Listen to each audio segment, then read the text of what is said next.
Hey everyone, Chris Carter here from the Locked On Steelers podcast, and it is crossover Thursday, which means I'm going to do a whole episode talking to Cody Roark of Locked On Broncos. But leading talking points, it looks like Dan Moore Jr. didn't practice at all on Wednesday, which means Broderick Jones is at left tackle. With him at left tackle, Troy Fautanu at right, Zach Frazier at center, and Justin Fields at quarterback. Is this the new future for the Steelers offense? We'll talk about that and a lot more here on the Locked On Steelers podcast on crossover Thursday. Let's get into it.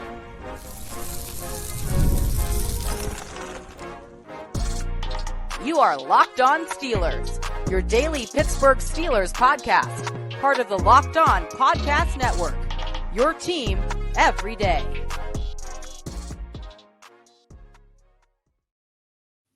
Hello and welcome to the Locked On Steelers podcast. I'm your host, Chris Carter, bringing you your daily dose of all things on the Pittsburgh Steelers. As always, you can find the show on your favorite podcasting apps and on YouTube. Like this video if you enjoy it. Subscribe to this YouTube channel to get all of your daily Monday through Friday episodes, as well as our bonus content. We thank you for making us your first listen every day because we're your team every day. And today's episode is brought to you, because it's crossover Thursday, by Prize Picks. Go to prizepicks.com/LockedOnNFL. Use code all lowercase LockedOnNFL to win $50 instantly when you play $5. As I said, today is crossover Thursday. I'm going to be joined by Cody Roark of Locked On Broncos. We wanted to start this off talking because when this game was initially scheduled, it was all about Russell Wilson's revenge game. And now it looks like he might not play this game. It's not definitive, but the key that I think is going to be the key this week on offense is the fact that it's going to be a lot of young guys. It could be Justin Fields. Looks like Troy Fautanu might get a chance to start if Dan Moore Jr. is not healthy. Broderick Jones moved to left tackle. Zach Frazier still at center. We talk about that to start the show. Check out how that conversation went. Chris, my friend, it's great to catch up with you here. I know we've caught up a little bit in the offseason from time to time, especially when the news broke that Russell Wilson was landing with the Pittsburgh Steelers. Here we are, week 2 of the regular season. You're really kind of opening things up on the Pittsburgh Steelers side of things. A lot of people in the pre-schedule making process said, hey, Steelers, Broncos, okay. When that Russell Wilson revenge game potentially happen? Well, here we are entering week 2. All signs point, according to Mike Tomlin, that's not going to be the case. You got Justin Fields potentially there at quarterback with this young Steelers offense. Tell us, what is the biggest storyline here for the Steelers offense this week? I think the biggest storyline has to be that we might get our first look at like the youngest version of the Steelers offense. And that's saying something because it's pretty doggone young. They had 2 guys starting on the offensive line last week, making their first start in the NFL. They might have a third this week in Troy Fautanu. And that's because on top of Russell Wilson's injury concerns, he has a calf injury. For those in Bronco land who might be unfamiliar, he injured his calf in the conditioning test the Steelers did. At the start of training camp. He did not practice for most of training camp. Said he could have practiced if they would, but they were being cautious with everything. And then he came back in, looked fine in the third preseason game. But then the first week of practice for the game against the Falcons, he pulls himself out. He gets looked at. Mike Tomlin says he's limited, and then Justin Fields ends up starting. And then we're sort of like, okay, well maybe he just needs a couple days or something. Well. Mike Tomlin came out in his Tuesday press conference and said the Steelers will be preparing for week 2 as if Justin Fields will be the starter. And he's leaving the light on. That's a Tomlinism. He always will leave the light on for this guy. They're leaving the light on for Russell Wilson to make his return if he can. Russell Wilson officially on the injury report limited on Wednesday. That's a good sign that he's not completely out of it, but it's really going to be determined by how can he get to full either Thursday or Friday. And Mike Tomlin did indicate that there are certain guys that get exceptions for needing to be in full practice on Friday. Young guys, they need to be in full practice, but guys like Russell Wilson that have been around the NFL that can ramp up and be ready for the game, they might be given an exception. So this might still be a game day question going into Sunday when these 2 teams clash. But on top of that is the question as far as Dan Moore Jr., the starting left tackle for the Steelers. They've been trying to replace him because the last 2 drafts, they picked first-round offensive tackle Broderick Jones in 2023, Troy Fautanu in 2024. And there's a lot of excitement around these guys. But while these guys are young players figuring it out in the NFL, Dan Moore Jr. had a heck of a preseason, looked very good. And then in week 1, he was one of the best pass-blocking linemen in the NFL. Didn't give up a single pressure, was lined up with Judon here and there. Did a very good job. But he now has an ankle injury, and now he did not practice on Wednesday. Now we need to see what happens Thursday and Friday, because I think he's another one of those guys that could ramp up very quickly. But this meant we saw Broderick Jones. He's been playing at right tackle since he started starting last year, but his natural position is left tackle. Now he's practicing at left tackle. Troy Fautanu at right tackle, where they envision him for the future. This could be the closest look that we have seen to the Steelers and the future of this offense that they actually want to take shape. They've got Zach Frazier already starting at center. He was their second-round pick this year. He had a fantastic week one as far as expectations go. But now you may have those three guys, first and second round picks, and Spencer Anderson, a second-year, seventh-round pick, starting at left guard. This could be a extremely young offensive line with Justin Fields, the guy who's the younger of the two quarterbacks you brought in this year, all with a receiving core that's basically led by George Pickens, who is on his third year in the NFL. Lots of youth that's going to be seen on the offensive side of the ball, Cody. Well, youth brings a lot of growing pains. It also brings opportunities for excitement. I know, obviously, with Arthur Smith there now calling plays for the offense, the vibe feels a little bit different for the Steelers, at least from an outside perspective when watching them, is that, hey, this isn't the Matt Canada Steelers offense in a sense. Like, you do have some dynamic young pieces. And look, obviously, Najee Harris, a big physical back. Jaylen Warren, in my opinion, is the one guy I look at that gives me a little more concern, because he's a little bit of a hybrid guy. He can burst you off with explosiveness. And then obviously Pat Freiermuth at the tight end position. So when you factor in a guy like Justin Fields, if he is in fact going to be the starter here on Sunday against the Broncos, Denver struggled against him last season when he was a member of the Chicago Bears. Luckily, they were able to find a way to come back and win that game. Russell Wilson helped lead that effort, ironically enough, as we look at the storylines that kind of combine. But definitely something worth monitoring here going forward. Now, I got to ask you, too, I watched the game against the Falcons because that was the game that was on before Denver. What TJ Watt looked like, a man on a mission. Looked like, he was mad he didn't get Defensive Player of the Year last year. He certainly looked like he came and said, hey, that's my award this year. I'm going to take it. What's the story with the Steelers defense this week? I've said for a while, I think this defense has the potential to be elite and maybe even the best in the NFL, particularly because, one, TJ Watt is back healthy and he is a man on a mission.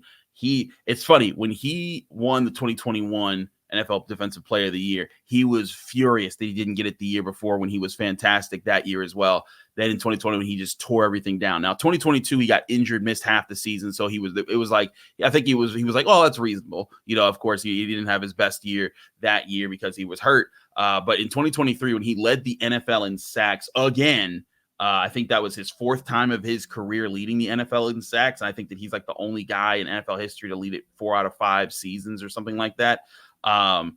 When he didn't get that, then he was like, okay, fine. Excuse me, 3 out of the last 4 seasons, in that rate. But he's like, okay, fine, I'll do it myself. And he came out, and it's funny. He only, if you look at the stat sheet, he only had 1 sack, but he had 1 sack taken away because they thought he was offsides. Video evidence showed that he wasn't, and they didn't go to the booth to take it away. But it would have been a second sack with a fumble that he forced and recovered himself, and it would have wiped away the Falcons' only touchdown. And again, that's just TJ Watt. Alex Highsmith is still a problem on the Steelers' defensive front. Cam Hayward was hurt last year, and he couldn't play. This year, he's healthy, and he looks like he's a problem. Larry Ogunjobi's healthy. Keanu Benton has been fantastic on the defensive line. Second-year guy out of Wisconsin, second-round pick last year. Joey Porter Jr. has been very sharp. Dante Jackson doesn't even have to be a starter. It doesn't have to be a number 1 guy. He can just be a good role-playing second corner. Micah Fitzpatrick's still the all-pro level. You got Patrick Queen in this defense. They are just layered with depth upon depth upon depth. There's not the one role-playing position where you think like, okay, maybe if I can circle this guy and pick on him, it's the slot corner, Beanie Bishop, the undrafted guy out of West Virginia. But even Beanie has a little bit of testiness to himself, and they have ways to kind of cover him up and protect him from being overexposed. This Steelers defense, it is for real this year. Barring they get decimated by injuries like they did last year. They were down to like their 6th and 7th linebackers, their 6th and 7th. Patrick Peterson had to play safety at the end of the season because they were just decimated with injuries last year. If they can avoid that kind of stuff throughout the season, I don't see a reason why this defense isn't top 5, and I wouldn't be shocked if it's top 3 or even the best. I wouldn't be surprised either. And look, I always say the formula in today's NFL, if you can find a way to make it happen, if you have an elite level player at every level of the field defensively, we're talking about the line, whether that's your pass rusher, interior, linebacker, in the secondary, it certainly makes everybody's job around you a lot easier. It makes the defensive coordinator kind of sit back and say, hey, all right, Let's unleash him. And look, that's going to be, I think, a challenge here for the Broncos this upcoming week. And as we continue our crossover Thursday here on the Locked On Podcast Network, brought to you by our friends over there at Prize Picks, a lot to dive into with this matchup. You've heard the Steelers' perspective of it. Chris is going to flip the script here, and he's going to get insight here on what's going on with the Denver Broncos this week as Bo Nix prepares for his home opener in front of everyone in Broncos country. Today's episode is also brought to you by DoorDash. Football's back, and I don't know about you, but when I'm watching big-time games, I need big-time food, and there's no better place to get all my big-time favorites than DoorDash. As a Pittsburgher born and bred, DoorDash helps me get all my favorites, and I can get really picky because sometimes I need a sandwich, and in Pittsburgh, there's no more iconic of a sandwich than a sandwich with fries on it from Primanti's. You can get that on DoorDash, or if I'm feeling wings, I can get Big Shot Blobs and all their endless count of flavors from DoorDash, as well as a fresh pie from Pizza Bellino, or so many different pizza places all across Pittsburgh. And all of that can get delivered with the power of DoorDash. DoorDash is the best on-demand delivery platform around to help you get all your favorites, including groceries. All of that gets delivered right to your door. So when you need a quick answer for food on game day and you're stuck in the house, download the DoorDash app and order your favorite food so DoorDash can deliver you a big win while your team fights to win the big game. Use promo code LOCKEDFALL24 for 50% off up to a $10 in value when you spend $15 or more on your first order. Limited time offer, terms and conditions apply. Promo is not valid for orders containing alcohol. DoorDash, your door to more. Download the DoorDash app now to order your game day favorites. Must be 21 to order alcohol. Drink responsibly. Alcohol only available in select markets. We're also brought to you by Hims. Men, when we leave the house, it's phone, wallet, keys, and how's my hair look? But if you're experiencing hair loss, you may not be so confident when you step outside your door. It's time to get that confidence back and restore your hair with Hims. Hims provides access to a range of hair loss treatments that work all from the comfort of your couch. They offer personalized, chewable, oral, spray, and serum treatment options so you can find what best works for you. The process is simple and 100% online. Just answer a few questions and a medical provider will determine if treatment is right for you. If prescribed, your treatment is sent directly to your door. Hims has hundreds of thousands of trusted subscribers, so you feel like you're losing part of yourself with hair loss. You can get Hims and get your confidence back. Start your free trial and visit today by visiting at hims.com/lockedonnfl.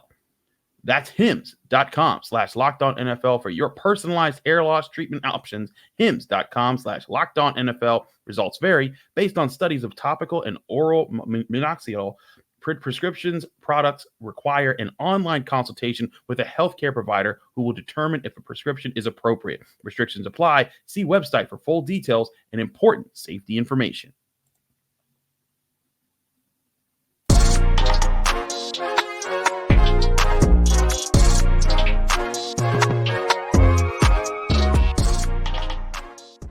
We're back here on Crossover Thursday here on the Locked On Podcast Network. Chris Carter of Locked On Steelers here with Cody Roark of Locked On Broncos. Cody, let's talk about Denver. Bo Nix comes in, didn't get the dub, but impressed Mike Tomlin. I will say that he was talking about that touchdown run he had. He was like, "Oh, we saw that. We're ready for that. We want to prepare for that." But I want to ask you, Cody. What did you see out of Bo Nix? I haven't had a chance to do film study on the Broncos just yet to see how he assessed the field, how he's playing. I watched him a ton in college, loved his ability to throw the ball around the field. How did he look? Did he look like he could be settling in? I saw he had 2 interceptions. Were those more on him or more about maybe things that were out of his control?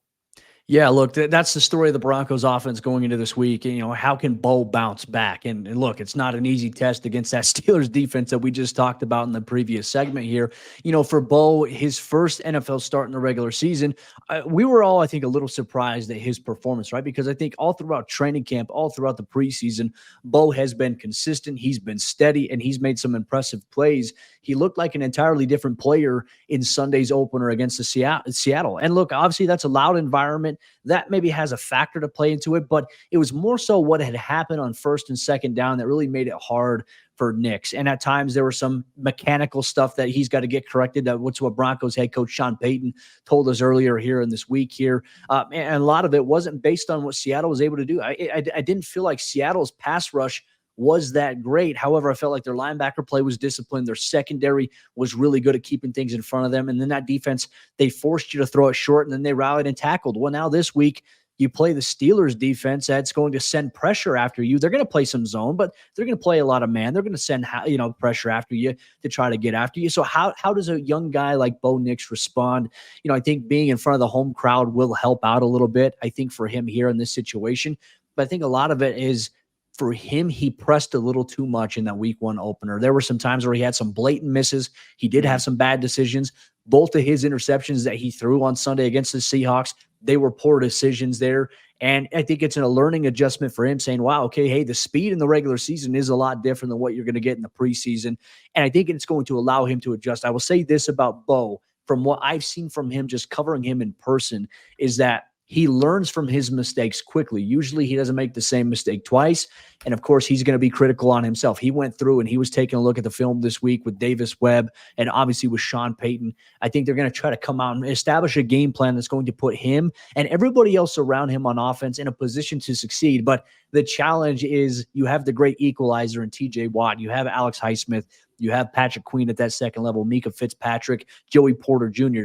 Pittsburgh has pieces that are going to make things very difficult, I think, for Denver to achieve the things that they want to this season. And look, on top of that, the run game didn't get going for Sean Payton and this Broncos offense on Sunday. Javonte Williams' first carry was a 9-yard explosive springy run, and all of a sudden we're thinking, okay, hey, that's a promising sign. The next play, he slips and loses 1 yard. And then from that point, Denver's running backs, you take away Bo Nix's rushing totals in terms of him scrambling and running, Denver finishes with 63, 64 total yards on the ground between Javonte Williams, Jaleel McLaughlin, and Audric Estime. And really the game plan this week, in my opinion, was, hey, Denver's offense has to come out. They have to find a way to establish the run, which is tough against the Steelers defense. But now Audric Estime, the rookie running back, he's out for 4 weeks. He was placed on injured reserve with an ankle injury. And now your active roster features Javonte Williams, Jaleel McLaughlin, Blake Watson. They may elevate Tyler Beatty from the practice squad as a game day elevation this upcoming week. That way they just have, a multitude of backs. But the concern here is that, hey, okay, how do you get the run game going against this tough defense? Now you're losing one of your big bruising physical style of backs that could help you in short yardage situations. And on top of that, Chris, you mentioned injuries on the Steelers' offensive line. Denver's offensive line has injuries right now as well. Garrett Bowles, an ankle injury, did not participate in Wednesday's practice. We'll see his status going into Thursday and Friday. And then center Luke Wattenberg, we didn't expect that. He popped up on the injury report on Wednesday as a DNP for an ankle injury. So that means if he can't go, you're going to see Alex Forsythe at center. If Garrett Bowles can't go, you're going to see Matt Parrott, who's looked very shaky at left tackle this season. And if that's the case, if I'm Mike Thomas saying, hey, TJ, go to number 79 side, move around a little bit, and that would be nightmare fuel, I think, for the Broncos offense in that situation. And then on top of that, Josh Reynolds and Devon Vele, two players on the offense, a wide receiver who had pivotal roles here in week one. Both guys missed practice on Wednesday. Josh Reynolds with an Achilles, and then obviously Devon Vele with a rib injury. It just, right now on paper, it's not looking good for Denver in terms of trying to get the right personnel in line to try to bounce back at home, especially against a tough Steelers defense that's going to pose a lot of challenges to them here this upcoming Sunday. That's where I was going to go next with my question. So you kind of covered already, was the run game, because to me, I covered Javonte Williams in the ACC. I've seen him. I've seen his abilities, and I know that when he's healthy, he can be dangerous. And when you have that assortment of running backs that you have with the Broncos, if you can build that, you can make life easier for Bo Nix. And that's why the Steelers are going to prioritize taking away that run. So you talking about those issues on the offensive line, and now also the issues at running back, that is certainly going to be a big part of the storyline for this team, as far as how they're going to have to take on the Steelers defense, because the Steelers want to take away the run. They want to force you to have to beat them through the air, but in predictable situations. So that's where I think they could be there. But let's flip to the defense real quick. The Steelers have TJ Watt, but the Broncos got Pat Surtain, and I for my money, I think he's the best corner in the NFL. I think he's fantastic. I think he does a lot of things the right way. Mike Tomlin praised him a lot in his Tuesday press conference. what around this defense do you feel has been developing around Surtain that could help the Broncos kind of contain things moving forward? Yeah, it's a great question there. And look, obviously, Pat Surtain got the bag, $96 million, did a great job against DK Metcalf this past week, had a great pass breakup on a back shoulder throw, only gave up 3 catches for 29 yards, covered him on 25 total coverage snaps out of 26 this past weekend. So that's a great sign there for him. I think around him too this year, what you're going to see, it's a little bit different than last year, Chris, is that Denver defensively, they revamped that defensive line there. They traded for John Franklin Myers during the NFL draft, which is like, you look at the Jets situation, you're like, wow, they actually gave up JFM because they were going to get Hassan Reddick, and Hassan Reddick hasn't even reported yet. Yeah. So that's highway robbery here for the Broncos. JFM has been a tremendous addition at defensive end. Then you have DJ Jones moving back to his natural spot as the nose tackle there in Denver's 3-4 scheme. And then Zach Allen playing the other defensive end spot. And now you got Jonathan Cooper and Baron Browning starting at outside linebacker. And look, we had a chance to catch up on Wednesday with Jonathan Cooper. His first game of the season against the Seahawks, he had 2 sacks. He's obviously drastically improved. I think his speed rush, his power rush is really effective there. Ironically enough, last year where Jonathan Cooper really turned it on, Chris, was against the Chicago Bears. Nick Bonito strip sacked Justin Fields. Jonathan Cooper scooped and scored. That touchdown was what helped the Broncos tie the game up at 28-28, and obviously led to them eventually kicking a game-winning field goal after that a couple of drives later. So just the way that he's got some familiarity, they know how to play against a guy like Justin Fields. They obviously have come out and they've mentioned that you have to respect his ability to run. The key for them is going to be to try to run the football here. But I would say the other additions too is that, Denver's got some questions in the secondary opposite of Pat, like Riley Moss. He's starting at cornerback. And look, there's a running joke that, okay, hey, Riley's one of the only white cornerbacks in the NFL to start. Riley did hey, like he's even embracing it. He's running with it. And there was a meme that got passed around, from a famous movie. They're off to share it there on social media. But the thing about Riley is he had really good coverage against Tyler Lockett this past week. Now, while Lockett made catches and moved the chains on third down, had a couple of back shoulder throws, Riley's coverage was sticky. Riley's, not a lot of guys are getting separation against Riley, and Lockett never really even got separation from him either. He made tough contested catches. And so now I think you look at this wide receiving core here for the Steelers. I imagine PS2 is going to be on George Pickens quite a bit. I think George Pickens, I'm not sure if he was saying something like, some friendly jong, earlier, I think on Wednesday following practice a little bit about it. I don't think Pat Surtain is going to bite into that as well. He's not really big into responding any bulletin board material, but I think you're going to see Riley Moss against Van Jefferson. I know Calvin Austin's a speedy threat there. If I'm not mistaken, I also saw that Roman Wilson, I think, returned to practice on Wednesday as well. So I look at the Steelers receiving weapons. They have talent. They have young guys, as you mentioned. Pat Freiermuth is probably the one guy that probably scares me the most this week from a Denver defensive perspective in comparison to anybody else, because they do have a guy like PS2 who can take away, I think, what Pickens can do. I think that'll be a fun battle, but Freiermuth, I think, is the guy who could take advantage. And obviously Jaylen Warren out of the backfield is a guy who worries me because the Broncos gave up a passing touchdown to a tailback last week on a busted coverage to Zach Charbonnet. Jaylen Warren's the one guy that scares me in this game. I hear you on that one because Jaylen Warren scares a lot of people with his speed. Him and Najee Harris as a duo, and now also even Cordero Patterson making them a trio. That's interesting. But I will say Jaylen Warren had a hamstring injury. It had been limiting him. That had been something the Steelers have been keeping a close eye on. So that's something, but not on the injury report this week. So maybe he's 100% and ready to go.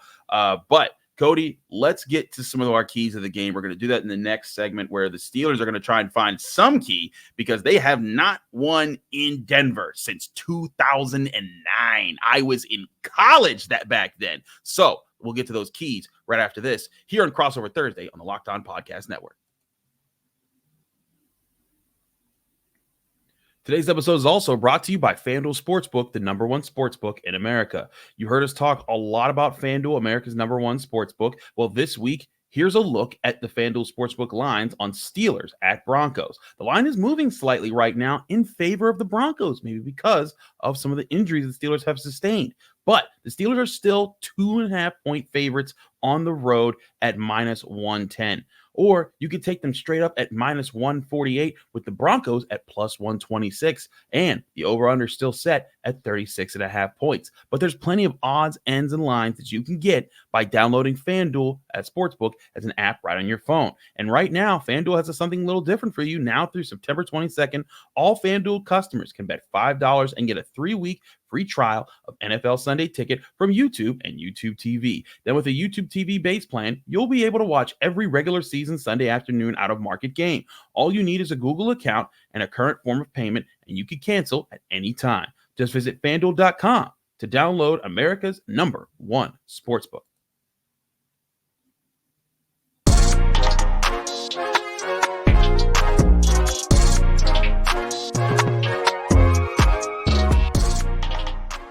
Crossover Thursday is presented by Prize Picks. Go to prizepicks.com/LockedOnNFL and use code all lowercase LockedOnNFL to win $50 instantly when you play $5. We continue on our Crossover Thursday here, getting into what needs to happen in order for the Pittsburgh Steelers or the Denver Broncos to win Sunday's Week 2 matchup. What better way to get the analysis and the local experts on the biggest stories? Since the Steelers are the away team, they're traveling to Denver. We're going to start things off here with Chris Carter. Chris, when you look at this Steelers team, offensively, defensively, all the storylines that we have talked about, what are 3 things that the Steelers have to do, and how are they going to do it if they're going to leave Empower Field for the first win since 2009?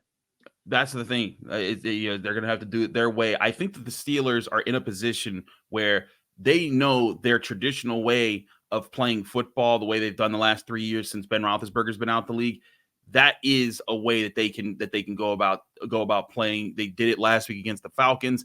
I think they're going to try to do the same exact thing in this game. So my first key is playing the way to limit Bo Nix from getting anything started. Don't give him anything easy, any big plays, no busted coverages deep. Your job this week is to make him, if he's going to score on you, he's going to dink and dunk all his way around the field and have to hit you with a lot of small shots here and there to force him to have to make 10, 12 really good decisions before he gets a touchdown. And if he does that, kudos to him. But like you were talking about, the Steelers pass rush, their secondary has been really good. Their linebackers have been more involved in coverage this year. You give yourselves more chances to create a turnover when you force him to have to be like that as a rookie, especially when he was still trying to figure things out last week. Don't let him get his confidence. That's step number 1. Step number 2, I really think a lot of this comes down to, can the Steelers offense just do what it did last week and stay ahead of the sticks?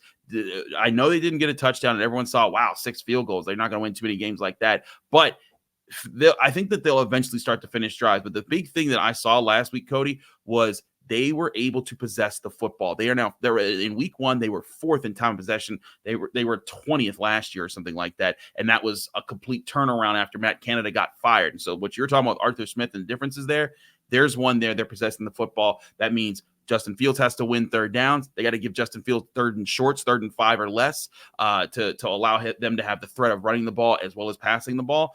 And I think that'll be a big key there. But my last key here is also back on the defense. You let no run game emerge. You were talking about the struggles with Javonte Williams and the offensive line there. You cannot let this be a day where all of a sudden they crack open a few big plays and it makes life easier in Bo Nix. Make the rookie quarterback have to live in 3rd and 8, 3rd and 9, 3rd and 7, or longer, anywhere from there on back, and force him to have to stand back in the pocket, wait for his routes to develop because they're further down the field, and attack, and give TJ Watt, Alex Highsmith, Cam Hayward, you name that Steelers defensive pass rusher, give them maybe a 4 or 5 second chance to go in and get the quarterback and fluster the rookie. Those are my 3 keys. Cody, what are you looking at? Oh, I tell you, that's a tough task there. You naming what the Steelers have to do. I look at it from the Broncos perspective. I'm like, if the Steelers do that, it's going to be a very, very difficult game for the Broncos. And I think the overall perspective, a lot of the fans don't have a lot of belief this week in the offense, especially because they're playing that Steelers defense. In that, I think the first thing too, it's kind of a counter to one of your keys. First key here for the Broncos offensively, you have to find a way to run the ball. Look, I think if you have a close game early on, or let's say you have a tie game. Let's say this is a field goal game, kind of how it was a little bit last week, except Denver had a couple of safeties. that, they're able to get some points off of. Don't abandon the run game. I think so much of it is Denver put themselves in situations where they were passing short on first down, or they were throwing behind the sticks on first down. And then the Seahawks defense did a great job of rallying and tackling. Okay, now you face a 2nd and 12, 2nd and 11. Well, okay, you can't get anything there. Now you're facing a 3rd and 9. Well, everyone knows you're going to throw the ball now. Denver had too many one-sided plays go against them in terms of negative production, or even 1 to 2 yards there.